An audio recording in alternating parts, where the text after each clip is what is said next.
اور اس نے اس مارکے میں کیا کردار ادا کیا تھا۔ غزوہ بدر کے مناظر کا مختصر نقشہ ملاحظہ فرمائیں۔ پیارے دوستو، آپ کو بتاتے چلیں کہ بدر ایک بیضوی شکل کے میدان کا نام ہے جو پہاڑوں سے گھرا ہوا ہے۔ یہ میدان وادی یلیل میں ہے۔ اس کی لمبائی 5.5 میل اور چوڑائی 4.5 میل ہے۔ یہ مدینہ منورہ سے 80 میل کی دوری پر ہے۔ نبی کریم صلی اللہ علیہ وآلہ وسلم کے دور میں تجارتی شاہراہ اسی میدان سے ہو کر گزرتی۔ مکہ اور مدینہ جانے کے راستے بھی اسی مقام پر ملتے۔ بحیرہ احمر کا ساحل یہاں سے تقریباً 10 میل کے فاصلے پر ہے۔ اس میدان کے شمال اور جنوب میں 2 سفیدی مائل پہاڑیاں ہیں جو ریت سے ڈھکی ہوئی ہیں۔ بدر کے مقام کو آج جو اہمیت حاصل ہے، اس کی وجہ حق اور باطل کا وہ مارکہ ہے جو 20 ہجری میں رمضان کی 17 تاریخ کو وقوع پذیر ہوا۔ اس وقوع میں حق کو بے مثال تاریخی فتح نصیب ہوئی اور باطل کو شرمناک شکست کا سامنا کرنا پڑا۔ اس مارکے سے اسلام کی فتح و نصرت کا آغاز ہوا۔ اسلام پوری آب و تاب سے ظاہر ہونا شروع ہوا۔ اس طرح غزوہ بدر ایک عظیم انقلاب کی بنیاد ثابت ہوا۔ دوستو، غزوے کا پس منظر سمجھنے کے لیے ضروری ہے کہ مختصراً طلوع اسلام کی تحریک کا اجمالی جائزہ کا تذکرہ کیا جائے۔ دوستو، یاد رہے کہ جب محمد رسول اللہ صلی اللہ علیہ وآلہ وسلم نے ڈنکے کی چوٹ پر دین اسلام کی دعوت کا اعلان کیا، قدرتی طور پر مکہ میں 2 گروہ پیدا ہوئے۔ پہلی جماعت ان لوگوں کی تھی جنہوں نے دین اسلام قبول کیا، یہ تعداد میں تھوڑے تھے۔ دوسرا گروپ ان لوگوں کا تھا جنہوں نے دین اسلام کو ماننے سے انکار کیا، یہ تعداد میں زیادہ تھے۔ یہ دین اسلام کی مخالفت پر کمر بستہ ہو گئے۔ نتیجہ یہ ہوا کہ منکرین اسلام نے مسلمانوں پر جبر و تشدد اور ظلم و ستم کے پہاڑ توڑنا شروع کیے۔ ایک طرف صبر و تحمل تھا اور دوسری طرف زر و جبر تھا۔ یہ کشمکش 13 سال تک جاری رہی۔ آخرکار مسلمانوں پر سرزمین مکہ تنگ سے تنگ تر ہوتی چلی گئی۔ تب وہ آہستہ آہستہ اور خاموشی سے چوری چھپے مدینہ کی جانب ہجرت پر مجبور ہوئے، یہاں تک کہ آخر میں محمد رسول اللہ صلی اللہ علیہ وآلہ وسلم نے بھی حضرت ابو بکر صدیق رضی اللہ تعالی عنہ کے ہمراہ مکہ کو خیر باد کہا اور مدینے کو آ کر آباد کیا۔ مکہ کے قریشیوں نے اب ان تارکین وطن کو مدینے میں بھی چین اور سکھ سے رہنے نہیں دیا۔ دوستو، غزوہ بدر کی وجہ کی بات کی جائے تو ہوا یوں کہ ہجرت کے دوسرے سال قریش کا ایک بہت بڑا تجارتی قافلہ شام سے مکہ کی طرف لوٹ رہا تھا۔ اس تجارتی قافلے کے ساتھ 50,000 اشرفیوں کا مال و اسباب تھا۔ مکہ کے ہر فرد نے اور ہر عورت نے اس تجارت میں اپنا سرمایہ لگایا تھا۔ یہ تجارتی قافلہ اس راستے سے لوٹ رہا تھا جو مدینہ کے پاس سے ہو کر گزرتا تھا۔ چونکہ مال و اسباب زیادہ تھا، محافظ کم تھے، اور اس وقت جو حالات رونما ہو رہے تھے اس کے تحت قافلے کے لوگوں کو یہ ڈر تھا کہ مسلمان کہیں چھاپا مار کر تجارتی مال و اسباب لوٹ نہ لیں۔ ابو سفیان اس تجارتی قافلے کا سردار اور رہنما تھا جو مدینے کے پاس سے گزر رہا تھا۔ اس نے حکمت عملی سے کام لیتے ہوئے قافلے کو بدر کے درے میں سے گزرنے سے پہلے ایک مقام پر ٹھہرا دیا اور خود تنہا بدر کے شہر میں آیا۔ چونکہ وہ یہاں سے اکثر گزرا کرتا تھا، اس لیے وہ یہاں کے چپے چپے سے واقف تھا اور وہ وہاں کے لوگوں کو بھی جانتا تھا۔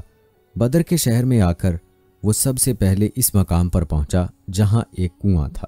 شہر کا کوئی نہ کوئی فرد ہر وقت وہاں موجود رہتا۔ ابو سفیان وہاں پہنچا، وہاں موجود افراد سے معلوم کیا کہ شہر کا سردار اس وقت کہاں ملے گا۔ وہ اس سے جا کر ملا۔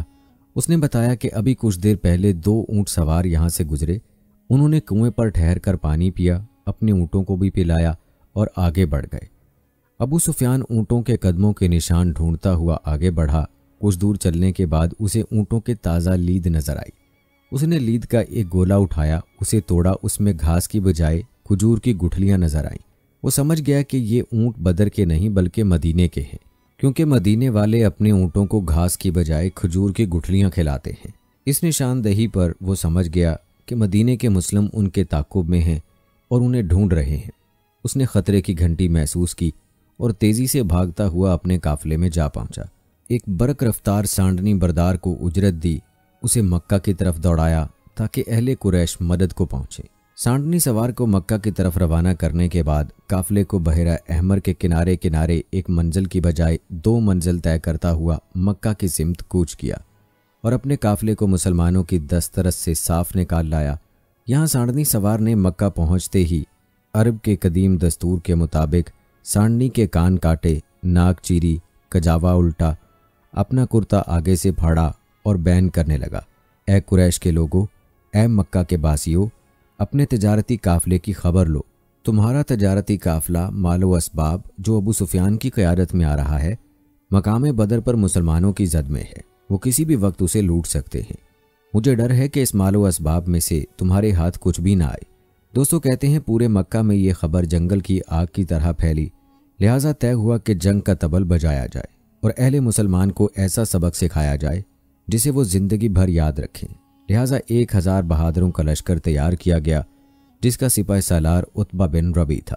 اس فوج میں 600 افراد زرہ پوش تھے، سواروں کا ایک رسالہ تھا، یہ اسلحہ بند شتر سوار تھے، ہتھیاروں سے لیس گھڑ سواروں کی تعداد 200 تھی اور ہتھیاروں سے لیس پیادہ فوج کی تعداد 100 تھی۔ کھانے پینے کی وافر چیزیں ساتھ لی گئیں۔ امراء قریش میں سے عتبہ بن ربیع، حارث بن عامر، نضر بن حارث، ابو جہل، امیہ بن خلف باری باری روزانہ 10 اونٹ ذبح کرتے اور اپنے ساتھیوں کی ضیافت کرتے۔ دل بہلانے کا ساز و سامان ہمراہ تھا، رات میں عیش و عشرت کی محفلیں سجتیں۔ غرض اہل قریش کا یہ لشکر بڑے تم تراک سے مدینہ کی طرف روانہ ہونے کے لیے تیار ہوا تاکہ تجارتی قافلے کو مسلمانوں سے بچا کر لایا جا سکے، ان سے 2 ہاتھ بھی ہو جائیں اور انہیں سبق بھی سکھایا جائے۔ فوج کی روانگی کے وقت دشمنان اسلام نے، جن میں ابو جہل بھی تھا، کعبے کی دیوار پر ہاتھ رکھ کر دعا مانگی کہ اے رب کعبہ، دونوں میں سے جو دین تجھے زیادہ پسند ہو، دونوں لشکروں میں سے جو لشکر عالی ہو، دونوں جماعتوں میں سے جو جماعت زیادہ تقوی والی ہو اور دونوں گروہوں میں سے جو گروہ زیادہ معزز ہو، فتح کا سہرا اس کے سر باندھنا۔ اہل قریش یہ دعا مانگتے وقت یہ جان رہے تھے کہ وہ حق پر ہیں اور آپ صلی اللہ علیہ وآلہ وسلم کے اصحاب کرام نعوذ باللہ حق پر نہیں ہیں، جبکہ وہ سب کفر اور شرک، فسق و فجور میں مبتلا تھے۔ دوستو کہتے ہیں کہ دشمنان اسلام کا فوجی قافلہ مکہ سے بدر کی جانب روانہ ہوا۔ ابھی قریش کا لشکر راستے ہی میں تھا کہ دوسرے قاصد نے آ کر خبر دی کہ ابو سفیان اپنے قافلے کو خطرے سے باہر نکالنے میں کامیاب ہوا اور وہ عنقریب بحفاظت مکہ پہنچ رہا ہے۔ اس خبر سے لشکر قریش میں اختلاف پیدا ہوا۔ ایک گروہ کہہ رہا تھا کہ اب لڑنے مرنے سے کوئی فائدہ نہیں، مکہ واپس لوٹ چلو، مگر دوسرا گروہ واپس لوٹنا نہیں چاہتا تھا۔ اس کی خواہش تھی کہ ہر حال میں مسلمانوں کا مقابلہ کیا جائے۔ ان میں ابو جہل پیش تھا۔ اس اختلاف کی وجہ بنی زہرہ، بنی احنس، بنی عدی بن کعب اور بنی ہاشم کے لوگ واپس لوٹ گئے۔ ابو جہل، عتبہ، امیہ بن خلف اور ان کے ہم خیال افراد مدینے کے مہاجرین و انصار کا زور توڑنے کے لیے بدر کی جانب بڑھے۔ اب ان کی تعداد 950 تھی۔ دوستو معلوم ہوا کہ غزوہ بدر کی اصل وجہ ابو جہل ہی بنا اور قدرت کو یہی منظور تھا، کیونکہ قدرت نے ابو جہل کو اس کے انجام تک جو پہنچانا تھا۔ پیارے دوستو یاد رہے کہ نبی برحق محمد الرسول اللہ صلی اللہ علیہ وآلہ وسلم حالات سے ہر وقت باخبر رہتے تھے۔ آپ صلی اللہ علیہ وآلہ وسلم کے علم میں یہ بات آ چکی تھی کہ ابو سفیان کا قافلہ مدینے کے پاس سے گزر رہا ہے اور اس قافلے کی مدد کے لیے اہل قریش کی مسلح افواج مدینے کی طرف روانہ ہو چکی ہے۔ یہ مدافعت کا وقت تھا، اپنا دفاع کرنا تھا، مدینے کے لوگوں کی جان، مال و اسباب، عزت و آبرو کی حفاظت کرنی تھی۔ لہٰذا آپ صلی اللہ علیہ وآلہ وسلم نے مہاجرین اور انصار کو ایک جگہ جمع کیا اور ان کے سامنے صورتحال رکھی کہ ایک طرف اہل قریش کا تجارتی قافلہ ہے جس کے پاس کروڑہا روپے کا مال و اسباب ہے جو مدینے کے راستے مکہ کی طرف جا رہا ہے، اور دوسری طرف دشمنان اسلام کی فوج جنوبی راستے سے مدینے کی طرف پیش قدمی کر رہی ہے۔ آپ صلی اللہ علیہ وآلہ وسلم نے انصار اور مہاجرین سے مشورتاً پوچھا کہ اس صورتحال سے ہمیں کس طرح نپٹنا چاہیے۔ ایک گروہ کی رائے تھی کہ قافلے کے ساتھ کم لوگ ہیں، مال و اسباب زر کثیر کا ہے، اس پر حلہ بول دیا جائے اور ان کا تجارتی مال و اسباب لوٹا جائے۔ دوسرے گروہ کا خیال تھا کہ دشمنان اسلام کی فوج سے ٹکر لی جائے، ان کا زوم ہمیشہ کے لیے خاک میں ملا دیا جائے اور اس فتنے کو جڑ سے اکھاڑ کر پھینک دیا جائے۔ آپ صلی اللہ علیہ وآلہ وسلم کی بصیرت کا بھی یہی فیصلہ تھا کہ اہل مکہ کے کافروں اور مشرکوں سے جنگ کر کے ان کی طاقت توڑ دی جائے، اور سب سے بڑی اور اہم بات یہ تھی کہ اللہ تعالیٰ کی مشیت بھی یہی تھی کہ حق کو حق کے ساتھ ثابت کیا جائے اور کفر و شرک کو جڑ سے کاٹ کر پھینک دیا جائے، تاکہ حق کی حقانیت ظاہر ہو اور باطل باطل کے ساتھ ثابت ہو جائے۔ لہٰذا اللہ اور اللہ کے رسول صلی اللہ علیہ وآلہ وسلم کے حتمی فیصلے اور دوسرے گروہ کے خیال کے مطابق اپنا دفاع کرنے کے لیے لگ بھگ 300 مجاہدین کی فوج ترتیب دی گئی۔ ان میں سے صرف 2 کے پاس گھوڑے تھے، کل 70 اونٹ تھے جن پر 300 مجاہدین باری باری سوار ہوتے۔ رسول اکرم صلی اللہ علیہ وآلہ وسلم نے بذات خود اس فوج کی قیادت فرمائی۔ آپ صلی اللہ علیہ وآلہ وسلم نے اپنے جانثاروں کے ہمراہ رمضان کی 16 تاریخ کو مدینہ منورہ سے بدر کی جانب کوچ فرمایا۔ ہجرت کے دوسرے سال کا یہ ایک اہم ترین واقعہ ہے۔ دوستو کہتے ہیں کہ دشمن آپ صلی اللہ علیہ وآلہ وسلم سے پہلے وہاں پہنچ چکا تھا۔ اس نے جگہ جگہ پڑاؤ ڈالا جو جنگی نقطہ نظر سے زیادہ اہم تھی، جہاں پانی کے کنویں تھے۔ اس لیے آپ صلی اللہ علیہ وآلہ وسلم نے بحالت مجبوری کنویں کے شمال مشرق کی سمت میں ایک اونچے ٹیلے پر قیام فرمایا۔ جانبازوں نے وہاں ایک جھونپڑی یا سائبان بنا دیا تاکہ آپ صلی اللہ علیہ وآلہ وسلم بحیثیت سپہ سالار اعظم وہاں سے میدان جنگ کا مشاہدہ کر سکیں، حالات کا جائزہ لے سکیں اور وقتاً فوقتاً ہدایات جاری کر سکیں۔ سائبان کے پیچھے 2 برق رفتار سانڈنیاں باندھی گئیں تاکہ خدا نہ خواستہ میدان جنگ کا نقشہ پلٹ گیا تو اہل اسلام کو شکست کا منہ دیکھنا پڑے، تو ایسے نازک موقع پر آپ صلی اللہ علیہ وآلہ وسلم ان پر سوار ہو کر مدینہ منورہ مراجعت کر سکیں۔ سامنے نشیب میں کفاران مکہ، مشرکین قریش اور دشمنان اسلام کا پرشکوہ لشکر پڑاؤ ڈالے ہوئے تھا۔ ان کی تعداد، جاہ و حشمت، ساز و سامان دیکھ کر اور یہ دیکھ کر کہ پانی پر دشمنوں کا قبضہ ہے، یہ جان کر کہ زمین ریتلی ہے جس میں پاؤں دھنس دھنس جاتے ہیں، یہ سوچ کر کہ دشمن کے پاس سواریاں ہیں اور اپنے پاس سواریاں ہیں مگر ناکافی، یہ سوچ کر کہ دشمن اسلحے سے لیس ہے اور یہاں تلوار ہے تو ڈھال نہیں اور ڈھال ہے تو تلوار نہیں، ان عوامل کی وجہ سے مجاہدین کے حوصلے پست ہو رہے تھے، جو مدینہ منورہ سے نکلتے وقت یہ سوچ رہے تھے کہ انہیں زبردستی موت کے منہ میں دھکیلا جا رہا ہے۔ اب انہیں اپنی شکست اور موت اپنی آنکھوں کے سامنے دکھائی دے رہی تھی، لہٰذا ان کی ڈھارس بندھانا ضروری تھا تاکہ دشمن کا مقابلہ کرتے وقت وہ ثابت قدم رہیں، نہ ڈر اور بے خوف ہو کر دشمن کا مقابلہ کریں۔ اللہ تعالیٰ نے ان کی ذہنی اور نفسیاتی کیفیت اس طرح تبدیل کی اور ان کی اس طرح اعانت فرمائی کہ اول رات میں بارش ہوئی۔ اس سے فائدہ یہ ہوا کہ تمام مجاہدین نہائے دھوئے، جس سے وہ چست چاقو چوبند ہوئے۔ تھکن اور خوف کی وجہ سے ان پر کسل مندی طاری تھی، وہ دھل گئی۔ بارش سے دوسرا فائدہ یہ ہوا کہ پانی کی قلت دور ہوئی۔ مجاہدین نے چھوٹے چھوٹے حوض بنا کر بارش کا پانی جمع کیا تاکہ وقت ضرورت کام آئے۔ بارش سے تیسرا فائدہ یہ ہوا کہ ان کے پیروں کے نیچے کی ریت جم گئی، جس سے ریت میں پیر دھنسنے کا خوف ان کے دلوں سے جاتا رہا۔ بارش سے چوتھا فائدہ یہ ہوا کہ دشمن نشیبی علاقے میں تھا، اس لیے وہاں کیچڑ ہو گئی، جس سے ان کے سواروں اور سپاہیوں کے پاؤں زمین پر جم نہیں پا رہے تھے۔ بارش سے پانچواں فائدہ یہ ہوا کہ مجاہدین رات میں بے خوف ہو کر سو گئے اور صبح جب نیند سے بیدار ہوئے تب ان کے قلوب پر سکون طاری تھا۔ بارش نے انہیں قلب کا اطمینان بخشا۔ اس کیفیت کی وجہ سے ان کے دلوں میں دشمنوں کا خوف جاتا رہا۔ اس طرح یہ بارش مسلمانوں اور مومنوں کے لیے باعث رحمت اور کافروں کے لیے باعث زحمت ثابت ہوئی۔ پیارے دوستو، کہا جاتا ہے کہ غزوہ بدر میں اہل ایمان کی فتح کا ایک اہم ترین سبب یہ بارش تھی، جس نے ان کے دلوں کے وسوسوں کو دھو ڈالا۔ اس سے ان کی ہمتیں بندھیں اور دشمن کے مقابلے میں ثابت قدم رہے۔ دوستو، سوچنے کی بات یہ ہے، اگر بدر میں بارش نہ ہوتی تو کیا ہوتا؟ تمام کرۂ ارض کی ہدایت اور سعادت کا نقشہ الٹ جاتا، جس کا اشارہ نبی کریم صلی اللہ علیہ وآلہ وسلم نے اپنی دعا میں یوں کیا تھا کہ اللہ، اگر خدام حق کی یہ چھوٹی سی جماعت ہلاک ہو گئی تو اس کرۂ ارض پر تیرا سچا اطاعت گزار کوئی نہیں رہے گا۔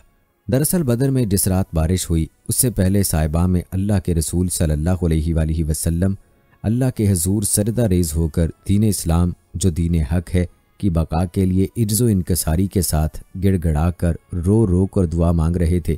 بوقت دعا محویت اور بے خودی کا یہ عالم تھا کہ کندھوں پر سے چادر مبارک گر پڑتی اور آپ کو خبر تک نہ ہوتی۔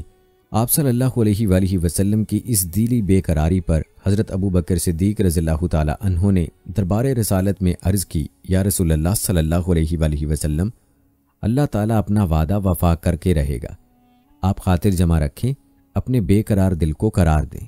دوستو کہتے ہیں آپ صلی اللہ علیہ وآلہ وسلم یوں دعا مانگ رہے تھے، اے اللہ، یہ قریش، یہ باطلان حق کیل کانٹوں سے لیس ہو کر